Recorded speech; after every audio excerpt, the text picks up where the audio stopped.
Hi guys, James at Rampant Lion Reviews again for you today with another beer review. For this one, we are going to stick to Sweden and we're going to return to a brewery that has featured on the channel a good number of times before. I've had some really nice beers from these guys over the years, quite a few different interesting styles in fact as well, and the beer we're going to have a look at today is a style that I very much enjoy personally, and it's also one that we've not had from this brewery yet, so fingers crossed it's another good beer, and I hope that you guys enjoy my take on this one as well.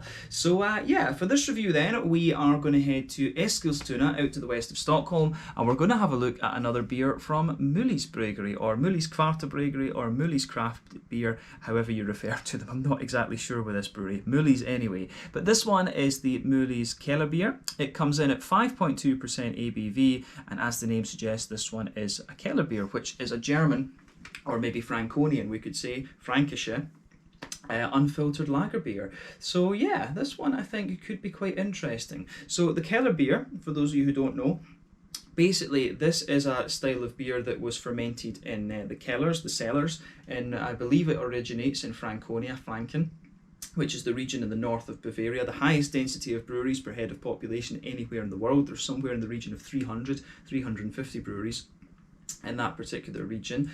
But yeah, they used to put these beers into the cellar to ferment. They were unfiltered, so the yeast stayed in them. There is also the Zwickelbier as well, which is a kind of variant of this, but not quite as high in alcohol. But yeah, these beers are quite popular in that particular region of Germany. So really cool to see Möllys having a go at one of these. I've always enjoyed this style of beer. You don't find too many of them, in fact, but hopefully this is another good example of it. And nice to return to Möllys again after quite a little while. My last review from these guys, according to the channel, was back in November of 2020. So yeah, been a little bit overdue to do another review from these guys, I have to say. But yeah, this beer was released as part of the Lokal Småskalig assortment through Systembolaget here in Sweden for April of 2021. The exact release date was the 6th of April because the release was delayed a little bit due to Easter this month. But yeah, certainly curious to see how it turns out. Hopefully it's another good beer from Möllys, and I hope that you guys enjoy my take on it as well. So let's get cracking then.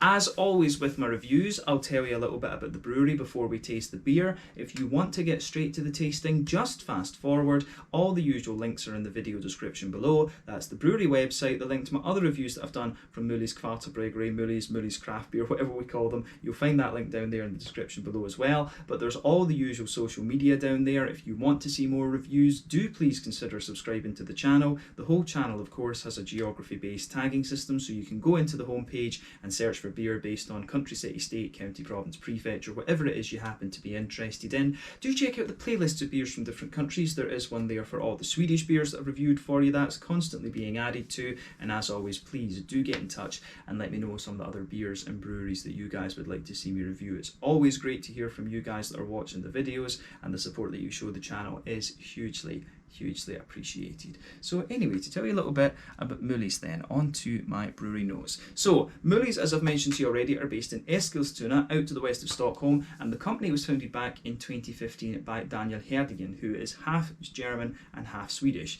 So apparently his father's German family can trace their brewing roots back to the 18th century, and they come from Erlangen, which is just outside of Nuremberg in that Franconian region in the north of Bavaria that I mentioned a little while ago. But he spent a lot of time in Germany throughout his life, but he was born when his family was living in Sweden. So he started off home brewing, and then he soon expanded to a 500 litre brew kit, and he produced around 25,000 litres of beer in 2019. And like I said, he's produced a lot of different and very interesting styles.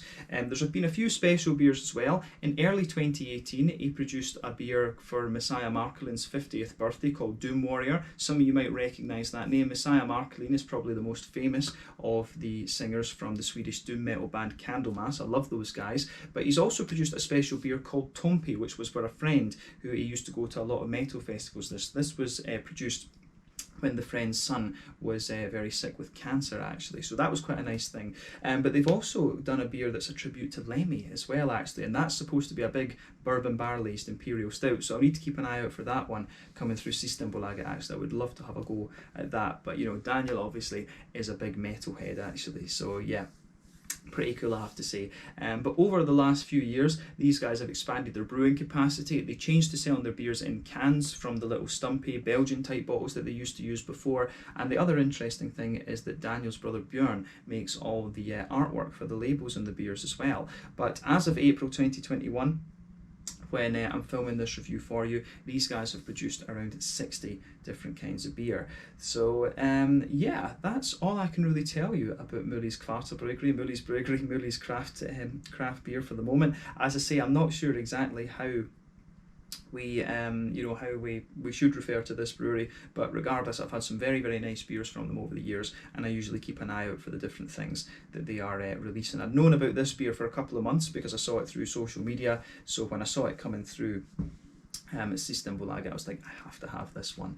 But yeah, if you want to learn more about this brewery, again, you can check out the brewery website. You can follow them on Facebook and Instagram to keep up to date with all the latest goings on, and you can check out the Rate Beer, Untappd and Beer Advocate pages to learn more about all of those different beers that they've done. So yeah, interesting. So let's get cracking with this one then. I did actually notice that on the Untappd, the number of beers in their Untappd profile has dropped. So I wonder if they've changed the official name of it or something like that. I'm not sure why, because it used to be about 50, but now it says it's like 16. But I know for a fact that these guys have produced far more beers than 16. I've probably reviewed about 12 or something on the channel so far, and they've definitely done more than 16 beers, of course. But yeah, just to let you have a little look at the artwork of this one before we open up, there you can see the Kellerbier in blue and white, which I suspect is probably to symbolise Bavaria, Bayern, because those are the state colours. You've got the checks, the white and blue checks for the state of Bavaria. But yeah, you can see there is the signature Möllys owl on the side there as well, and they've also got a little German kind of watermill there as well. I'm not sure exactly what that is supposed to symbolise, but yeah, they've got a little bit of writing on the side here, and you can see on the front it tells you Hallertau, Mandarina Bavaria and Tettnanger as well. So yeah, Hallertau hops of course are from Bavaria, Tettnanger are from Baden-Württemberg. Normally the ones that you see called simply these names tend to come in around 4.5–5% alpha acid, but you know, you do get other types of hops as well, the Pearl, the Hercules and things like that that are a little bit higher in alpha acid. Mandarina Bavaria is one of the higher alpha acid German hops. It's usually about 8% alpha acid from what I remember, and it gives you a lovely kind of oily orange thing. You've also got Hallertau Blanc as well, which is a very interesting hop, and I'm sure there's another one that's been released recently as well. But anyway, should be a nice, interesting, orangey leaning Kellerbier, this one. But it says, now it's time for a delicate and exciting Kellerbier. This is a fresh little, I'm not sure what Diesig is actually, but yeah, it's a fresh, fully pumped beer, I guess you could say, with German noble hops, Hallertau and Tettnanger, at the same time with a modern Mandarin Bavaria, all from the Bavarian hop gardens, if you like, or Bavarian hop producers. But long live Utenreuth. So I'm guessing that's where the farm where they've been produced. So yeah, maybe they have been producing some Tettnanger hops in there as well. I thought Tettnang were mainly produced in Baden-Württemberg actually. But yeah, basically protect this beer by keeping it dark and then serve it at keep it in the dark, sorry, and then the serving temperature on this one is 8 degrees Celsius. Swedish brain working a little bit slower today, of course. I've been teaching my students English again, so my Swedish brain is a little bit slower. But there you can see on the side here is the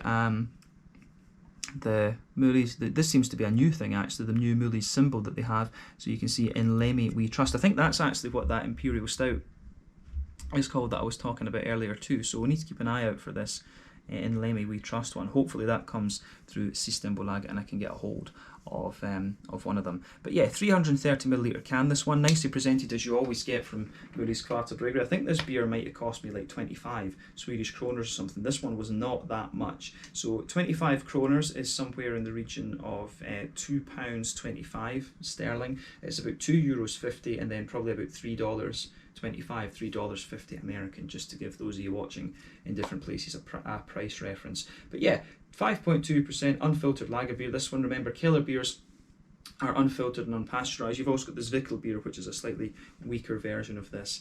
But yeah, let's get this guy out and we'll get on with the tasting then. Very curious to see what this one has in store for us. So yeah, let's get this guy out and into the glass. So this one has got a wee bit of carbonation to it. I did actually feel the can was pretty solid before we opened it up. I know this beer was produced, it was produced a few months prior, so I'm not sure how long it would have been sitting in Systembolaget actually, but we will see how it goes. I'm sure the carbonation will, quite often with some of these smaller brewed beers, you know, you'll get the head goes a little bit crazy, but then it dies off quite quickly. So yeah, I think this one, yeah, hopefully the head dissipates quite quickly on that. But yeah, maybe, because I don't think I poured that overly aggressively. We'll just get the rest of it in because there is only a teeny little bit left. That should be okay. Oh, it's always fun with these things. But yeah, there you go. Managed to save it, nothing going dripping over the side. But yeah, that's always an interesting thing with these lager beers. But remember, that's the main thing with these being unfiltered and unpasteurised. You will get a little bit of yeast kind of remaining there.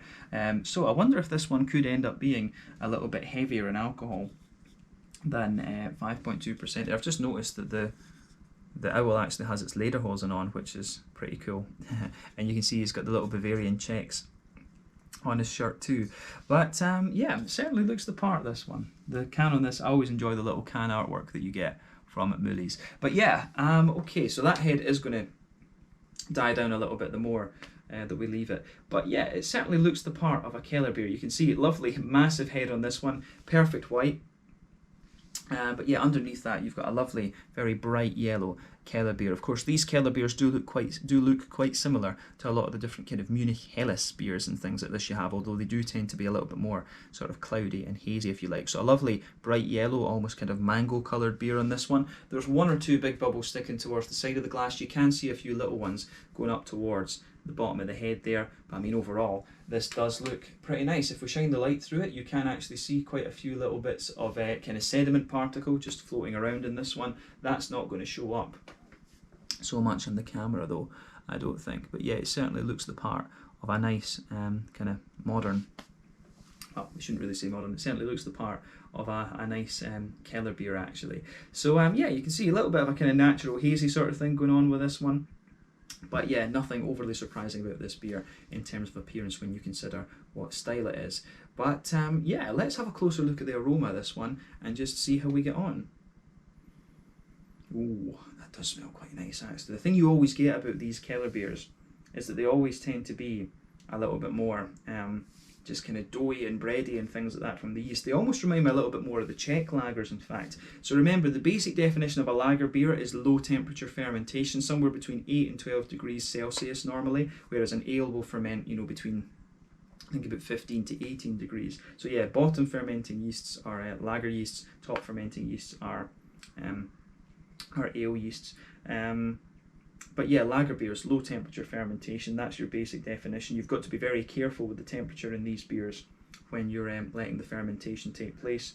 But yeah, the main difference for me between the German lagers and the Czech lagers would be that the Czech ones are inherently a little bit more kind of bready and yeasty in a lot of ways, whereas the German ones are a bit cleaner and crisper.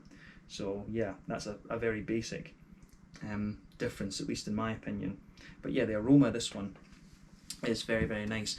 So it smells like the backbone of this beer it's got a big white bready note to it. If I didn't know better, I would think that this one had a little bit of, you know, wheat or something in there, but it lacks, in fairness, it lacks the bitiness of wheat. So it comes across, it's almost like when you're baking bread and you've got that little bit of flour, you know, you get that kind of dusty smell from the flour. That's a little bit like what you get out of this beer. You know, very fresh white bread, quite a dry sort of almost powdery, floury type thing coming out of this one as well, which is quite interesting. But at the same time, you've just got a slight degree of sweetness to it. I mean, you do get a little touch of a kind of biscuity, McVitie's digestive biscuity element to it as well. But yeah, lovely smooth white bready elements.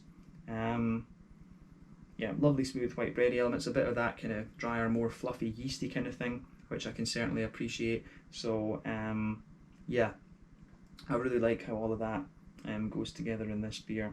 Quite interesting for sure. So yeah, take a little bit of time and just appreciate that, because that's probably the most unique thing about this beer in a lot of ways, is the a kind of malty yeasty backbone. But the thing is, it comes across as very authentic, and you know, this style, if I'm remembering correctly, it comes from where Daniel's family are native to, so it kind of makes sense that he would know what he's doing with this beer. But he knows what he's doing with all the beers I've had so far, actually, from them. So yeah, and the thing that I like about the Möllys beers as well is that they're still very small scale brewed, so you do get a little bit of that kind of raw home brewing type vibe with these beers. That's why I really enjoy reviewing these ones, because it's, you know, at the same time they're kind of, you know, you can tell it's like professionally brewed, but at the same time it just maintains a little bit of that home brewed kind of rawness to it. It doesn't come across as being overly refined in a sense, but yeah, this one I think could turn out to be very nice because it comes across as very authentic. And for me, at least, when I try Belgian and German beers, it's authenticity that one. I don't want them to do anything really kind of crazy and out there, but you know, you have to be open-minded with these things as well. You know, maybe using a bit of Simcoe or something, or a bit of Idaho 7 in one of these beers could be an interesting experiment, you know. But yeah, the aroma, the malty yeasty side of this beer comes across very nicely. On the green side of things, you've got a nice little bit of earthiness for sure. There's a big floral aromatic component to this one as well, but at the same time, as I've told you before, the German noble hops, they come across as very bright in a lot of ways. But yeah, it's not really spicy in the same way that the Czech Sats, Jatets hops would be, or you know, the kind of smoothness that you'd get from the Slovenian Styrian Goldings and things like this. It's got a lovely bright, pardon me, it's got a lovely bright, deep green component to it, and a little bit of a kind of grassy, yeah, a little bit of a sort of grassy ester to it as well. So I really like how this one goes about its business. I think it works very, very nicely. So yeah, good little bit of grassy zestiness to this one, but it's not overly zesty in a sense. And then you've got the nice juicy fruity elements behind that as well. So you get your typical kind of appley, peary elements that you're always going to get from the likes of Hallertau and Tettnanger. You've definitely got that in here, but you can smell the nice oily component of the Mandarina Bavaria. The Mandarina's giving you that lovely oily, juicy, orangey kind of character. So yeah, definitely take a little bit of time and enjoy that aroma before you get stuck into this beer. This one's really interesting, and as I say, you don't find too many Kellerbiers out there. So yeah, definitely take a little bit of time to enjoy that. I need to get back to Bamberg and visit my friend Daniel and pick out a few kind of more unusual beers to review on the channel and bring them back to Sweden with me. We'll need to get that sorted. But yeah, that's a look at the aroma for you. I think it's about time that we try this beer now. As I always say though, take a bit of time to ponder that over. But yeah, this one is the Kellerbier, coming in at 5.2% ABV from Möllys Kvarterbryggeri, Möllys Brewery, or Möllys Craft Beer. We'll need to figure that out. But yeah, 5.2% ABV this one. Let's get stuck into it. Slange, skull, cheers.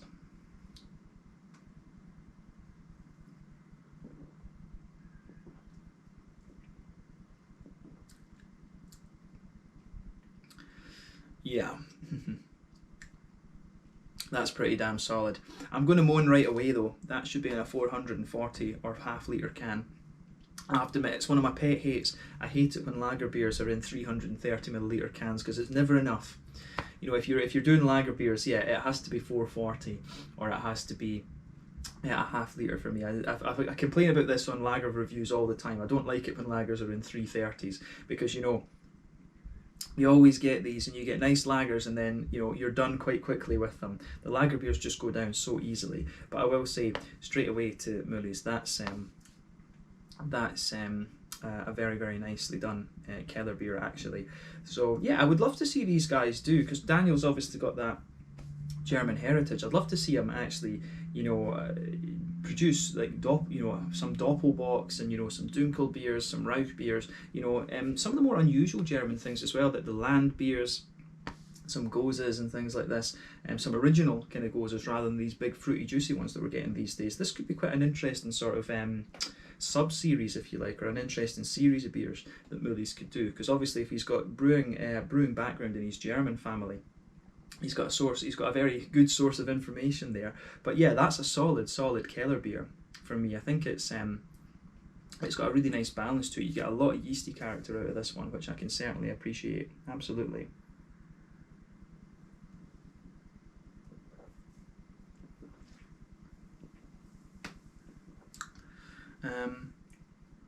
Yeah, one thing I think I forgot to point out in this, I just noticed, you know, the Möllys badge here. I did point this out, but it looks like the same kind of style of text as Motorhead.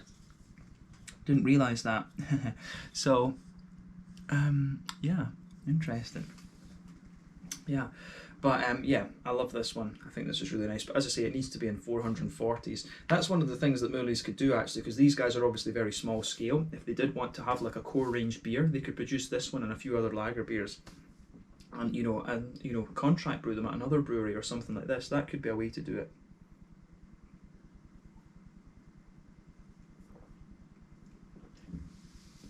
But yeah, that is pretty damn nice, I have to say. And it's, you know, it doesn't do anything that you wouldn't expect to the style, but it is authentic, and as I say, that's what I tend to look for with these kind of beers. So yeah, in terms of the kind of malty, yeasty backbone with this beer then, so straight away across the middle of your palate you can feel that nice sort of bready base. You can feel that kind of sitting there, but it comes across as a very sort of fluffy but still quite thick bready quality. So that's definitely an interesting point to make about this beer for sure. It comes across as very thick and still very, very smooth at the same time. So yeah.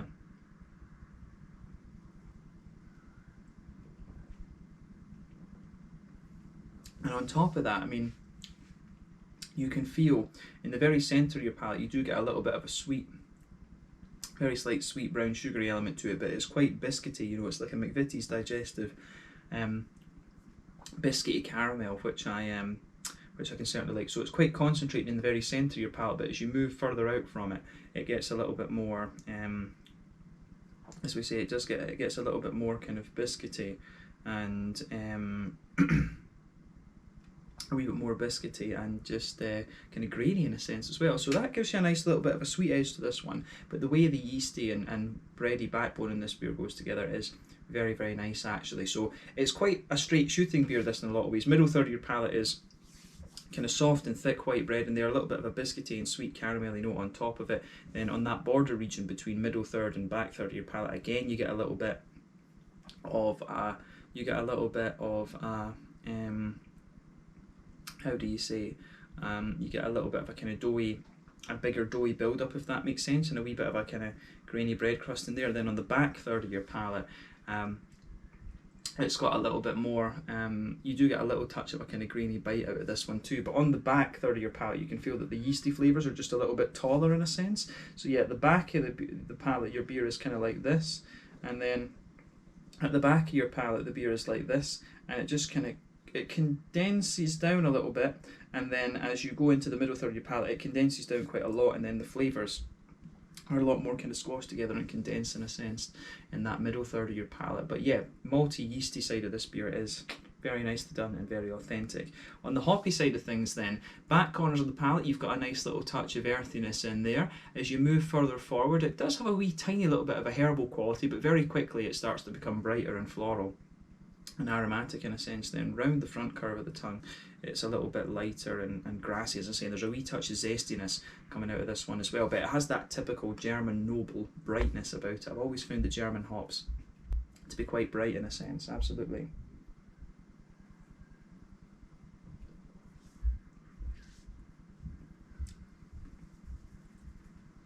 So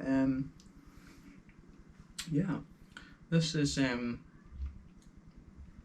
this one is really nice. It grows on me the more I drink of it, and again, as I say, I wish this was a 440 rather than a 330, but what can you do?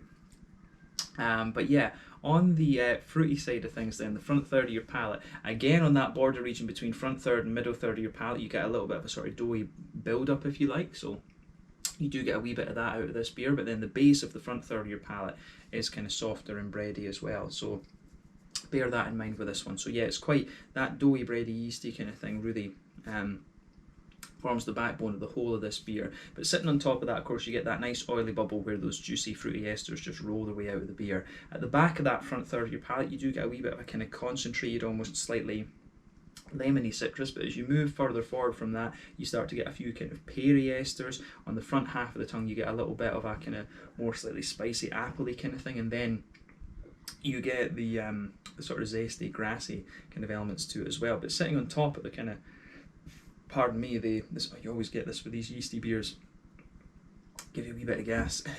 But yeah, as you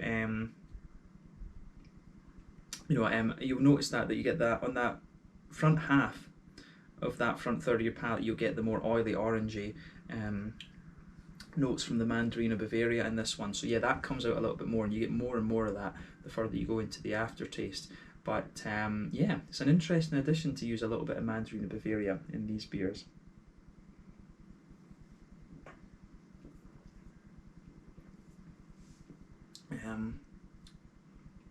But yeah, this one goes together very, very nicely, in fact. So yeah, it gets a big thumbs up from me, this. I really like this, and as I say, my only complaint is that it's 330 rather than 440 or a half litre.